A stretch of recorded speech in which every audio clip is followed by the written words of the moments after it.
अस्सलामु अलैकुम वरहमतुल्लाहि वबरकातुहू।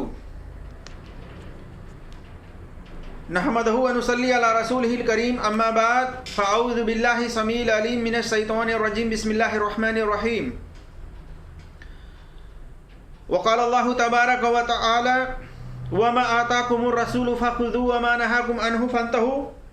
वक़ाल नबी सल्लल्लाहु अलैहि वसल्लम मन निदा इला गैरि अबीह व हुवा यअलमु अन्नहु गैर अबीह फ़ल जन्नतु अलैहि हराम। वक़ाल अल्लाहु तबारक व तआला इन्नल्लाह व मलाइकतहु युसल्लूना अलन नबी या अय्युहल्लज़ीना आमनू सल्लु अलैहि व सल्लिमू तस्लीमा। रब्बि इश्रह ली सदरी व यस्सिर ली अमरी वहलुल उक़दतम मिन लिसानी यफ़क़हू क़ौली रब्बि ज़िदनी इल्मा। तमाम किस्म की हम्दो सना, किब्रियाई और बड़ाई उस अल्लाह वहदहू ला शरीक के लिए लायक व ज़ेबा है जिसने हमें और आप सबको पैदा फरमाया, और दरूद व सलाम हो बेशुमार लातादाद अहमद मुज्तबा मोहम्मद मुस्तफ़ा मोहम्मद और रसूलुल्लाह सल्लल्लाहु अलैहि वसल्लम पर, उनके आल पर, उनके असहाब पर। अल्लाहुम्मा सल्ली अला मुहम्मद व अला आलि मुहम्मद कमा सल्लैता अला इब्राहीम व अला आलि इब्राहीम इन्नका हमीदुम मजीद। अल्लाहुम्मा बारिक अला मुहम्मद व अला आलि मुहम्मद कमा बारकता अला इब्राहीम व अला आलि इब्राहीम इन्नका हमीदुम मजीद। मेरे अजीज़ दोस्तों और भाइयों, अल्लाह तबारक व तआला की तौफीक से मैं आपके सामने मुख्तसर तौर पर एक अहम बात बतलाने की कोशिश कर रहा हूँ। अल्लाह तबारक व तआला से दुआ है कि अल्लाह तबारक व तआला हमें हक़ बात और सच बात कहने की तौफीक अता फरमाए, और जो हमसे लफ्ज़ी तौर पर कहने में ख़ता हो अल्लाह तबारक व तआला उसको मुआफ़ फरमाए, आमीन या रब्बल आलमीन। मेरे अजीज़ दोस्तों और भाइयों, आज मुआशरे के अंदर देखा जाए तो एक बहुत बड़ी मिस्टेक, बहुत बड़ी ख़ता, बहुत बड़ी गलती लोगों से होती जा रही है, और बिलखसूस मुसलमान ऐसे हैं जो दीन से बहुत दूर हैं, जिनको दीन के बारे में कम इल्म है और वो दीन सीखने की जुस्तजू नहीं कर रहे हैं, जिस बिना पर वो ये बड़ी ख़ता के मुर्तकिब हो रहे हैं। वो चीज़ क्या है? वो चीज़ ये है मेरे अजीज़ दोस्तों और भाइयों कि जब कोई ज़ईफ़ आदमी, बूढ़ा आदमी को देखते हैं तो उसको बाबा, अब्बा और इस तरीके से अब्बू कह कर के पुकारते हैं, जबकि इस्लाम इस चीज़ से मना करता है। उनको अपने वालिद के अलावा किसी दूसरे को कहने से इस्लाम मना करता है। लेकिन आज अफसोस की बात है कि बहुत सारे लोग अपने वालिद का जो मुकाम है वो गैरों को दे रहे हैं और दूसरों को अब्बा, बाबा, अब्बू इस तरीके से कहते रहते हैं, और इस गलती को वो गलती, इस ख़ता को वो ख़ता नहीं समझते, बल्कि कसरत के साथ ये चीज़ें मुआशरे के अंदर देखा जा रहा है।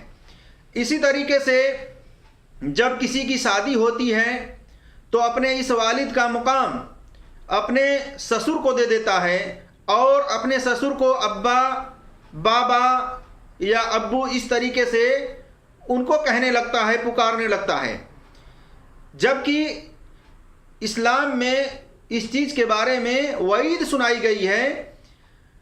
फिर भी ये मुसलमान इस तरीके से ख़ता पे ख़ता करता जा रहा है। तो मेरे अजीज़ दोस्तों और भाइयों, सबसे पहले ये जाने कि अल्लाह तबारक व तआला ने सूरह हस्र आयत नंबर 7 में फरमाया वमा आताकुमुर रसूलु फ़ख़ुज़ूहु वमा नहाकुम अन्हु फ़ंतहू, कि लोगों जो रसूल दें वह ले लो, यानी जिस काम को करने का हुक्म रसूल दें उस काम को करो, और जिस काम को करने से रसूल मना करें उस काम से तुम रुक जाओ, वो काम न करो। लेकिन यहाँ उल्टा हो रहा है कि अल्लाह के रसूल सल्लल्लाहु अलैहि वसल्लम की हदीस साफ सुथरी है। सही बुखारी हदीस नंबर 6766 पर देख सकते हैं। कहते हैं साद बिन अबी वक्कास रज़ियल्लाहु ताला अन्हु कि अल्लाह के रसूल सल्लल्लाहु अलैहि वसल्लम ने फरमाया मन निदा इला गैरि अबीह व हुवा यअलमु अन्नहु गैर अबीह फल जन्नतु अलैहि हराम। साद बिन अबी वक्कास रज़ियल्लाहु ताला अन्हु बयान करते हैं कि अल्लाह के रसूल सल्लल्लाहु अलैहि वसल्लम ने फरमाया कि जिस किसी ने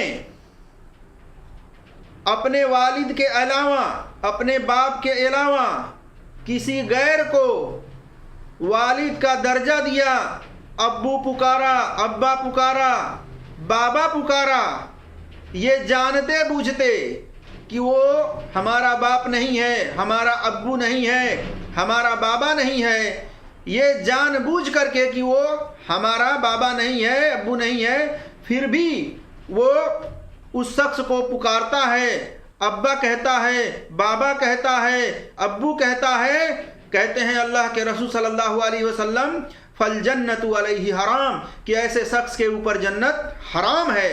मेरे अजीज दोस्तों और भाइयों, सोचने की बात है, हर मुसलमान सदका व खैरात, रोज़ा, नमाज ये किस लिए करता है? जन्नत को हासिल करने के लिए करता है, जन्नत में जाने के लिए करता है। लेकिन उसकी एक छोटी सी मिस्टेक से क्या होता है? जन्नत हराम कर दी जाती है। तो अपनी इस्लाह करनी चाहिए और अपने नेक अमाल को बचाना चाहिए ताकि हमें इसके बदले जन्नत हासिल हो सके। लेकिन यहाँ मामूली सी बात को कह देने से जन्नत हराम हो जाती है और किसी को अफसोस नहीं होता इस बात पर।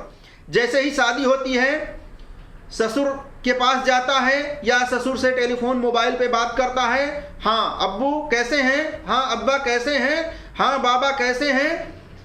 इस तरीके से अपने हकीकी वालिद का जो मुकाम है, दर्जा है, वो गैर वालिद को, गैर बाप को दे देता है। ये इस्लाम इसकी इजाज़त नहीं देता, बल्कि इसको बर्दाश्त नहीं करता जो जानबूझ करके इस तरीके से अपने बाप का, अपने वालिद का मकाम, दर्जा किसी दूसरे बाप को देता है, किसी दूसरे के बाबा को देता है। ये इस्लाम इसको बर्दाश्त नहीं करता है। इसी तरीके से बहुत सारे लोग हैं कि बच्चे को गोद लेते हैं, बच्चे को गोद लेने के बाद उसका नस्बनामा चेंज कर देते हैं। वो किसका औलाद था उसका नाम हटा करके उसके वालिद का अपना नाम डाल देते हैं। ये भी इस्लाम मना करता है कि नहीं, उसको हकीकी वालिद और उसकी वालदा पे ही रहने दो, उसके नस्बनामा को चेंज न किया जाए। ये भी इसी जुमरे में आएगा जैसा कि अल्लाह के रसूल सल्लल्लाहु अलैहि वसल्लम ने फरमाया। और इसी तरह से बहुत सारी हदीसें हैं, सही मुस्लिम के अंदर हदीसें हैं और भी कुतुब हदीस के अंदर मौजूद है ये हदीस।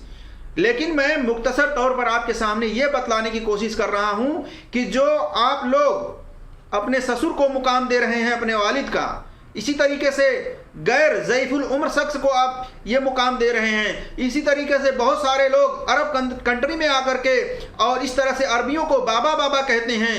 ये बिल्कुल हराम है इस तरीके से गैर को अब्बा, अब्बू, बाबा पुकारना, कहना। और जन्नत आपके हाथ से जा रही है, इसकी फ़िक्र करें और अपने वालिद का मुकाम, अपने वालिद का दर्जा किसी गैर के वालिद को न दें, बल्कि इससे बचें। इसी तरीके से औरतों को भी चाहिए कि वो अपने हकीकी वालिद का दर्जा अपने ससुर को न दें। बहुत सारी औरतें हैं शादी होने के बाद अपने वालिद का मुकाम, मर्तबा अपने ससुर को दे देती हैं। उनको कहने लगती हैं अब्बा, बाबा, अब्बू नहीं, बल्कि अपने बच्चे के नाम से बुलाएं। यहाँ पर एक सवाल पैदा होता है कि अगर हम इस तरह से नहीं कहेंगे तो वो तौहीन समझेंगे, वो बेइज्जती महसूस करेंगे। आपको जन्नत की फ़िक्र होनी चाहिए, अल्लाह के कुरान की फ़िक्र होनी चाहिए और रसूलुल्लाह सल्लल्लाहु अलैहि वसल्लम के फरमान की फ़िक्र होनी चाहिए, जिसमें अल्लाह के रसूल सल्लल्लाहु अलैहि वसल्लम ने फरमाया, मन निदा इला गैर अबी व हुवा यअलमु अन्नहु गैर अबी फल जन्नतु अलैहि हराम, कि जिसने किसी गैर को जानबूझ करके अब्बा कहा और अब्बू कहा, बाबा कहा, फल जन्नतु अलैहि हराम, ऐसे शख्स के ऊपर जन्नत हराम है। इसकी फ़िक्र करें। और रही बात तौहीन की, बेइज्जती की, तो आपके पास अगर औलाद है तो आप औलाद का नाम लेकर के ऐ फलां के दादा, इसी तरीके से अगर दामाद हैं तो अपने बेटों का, अपने बेटियों का नाम लेकर के ऐ फलां के नाना, इस तरीके से बुलाए, अदब के साथ बुलाए, आप कह करके बुला सकते हैं। बहुत सारे तरीके हैं बात करने के, इसलिए उनकी अदब करते हुए अदब के साथ उनके साथ पेश आएँ। लेकिन उनको बाबा कहना, उनको अब्बा कहना, उनको अब्बू कहना, ये सरासर इस्लाम इसकी इजाज़त नहीं देता, बल्कि उसके ऊपर जन्नत हराम करार देता है। इसलिए किसी गैर को बाबा, अब्बू, अब्बा न कहें, चाहे कोई भी हो, कितना हो मकाम मर्तबे वाला क्यों ना हो। ये हकीकी बाप के लिए ये मुकाम और मर्तबा है कि सिर्फ अपने हकीकी बाप को ही अब्बू, अब्बा, बाबा कहा जाए, उनके अलावा किसी गैर को अब्बू, अब्बा, बाबा न कहा जाए। मेरे अजीज दोस्तों और भाइयों, तो इससे बचें। अल्लाह तबारक व तआला से दुआ है कि अल्लाह तबारक व तआला हम तमाम मुसलमानों को अपने ईमान की, अपने अमल की हिफाजत करने की तौफीक अता फरमाए। आमीन या रब्बल आलमीन। अस्सलामु अलैकुम व रहमतुल्लाहि व बरकातहू।